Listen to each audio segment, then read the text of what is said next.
prenez le temps d'aller regarder la salle multifonction qui sera bientôt terminée, moi je vous invite à observer l'aménagement de voirie. On le sait très bien, le maire, sur l'enveloppe budgétaire, est passé de 2 à maintenant presque 5 millions d'euros.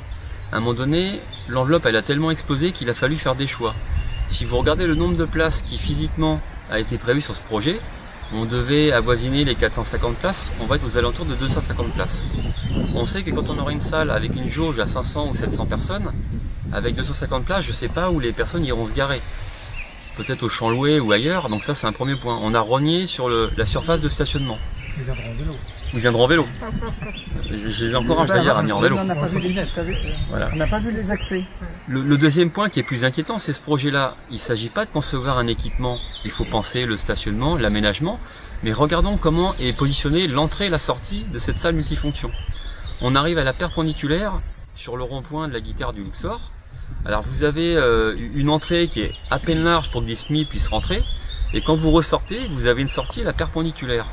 Je ne sais pas demain comment les 300 personnes qui sortiront d'un spectacle feront pour sortir, avec une roue de la Doury qui est en très mauvais état, avec des baliraudes et des poteaux en plastique qui sont abîmés depuis très longtemps. Quand on décide de faire une salle multifonction, on imagine l'aménagement routier, on refait la roue de la Doury et on budgète. Je vais reprendre un exemple du passé, le lycée Aimé Césaire. Quand avec Jacques, quand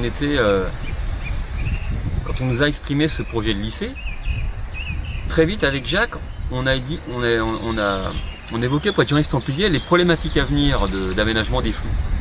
Avec Jacques, on a expliqué que ça ne fonctionnerait pas ce qui était prévu, que ça ne marcherait pas, que quand les cars remonteraient le long de la rue du Champ Loué, les cars ne pourraient pas tourner.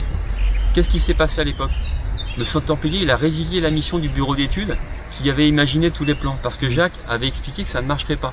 M. Stampillier a repris un deuxième bureau d'études qui a fait les aménagements qu'on avait précités.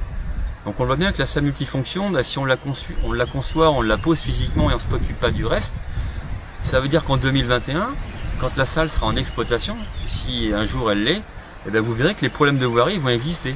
Et il faudra dépenser de l'argent pour réaménager cet endroit-là, parce que ça n'a pas été prévu. Malheureusement, faire du projet, c'est aussi avoir une approche globale.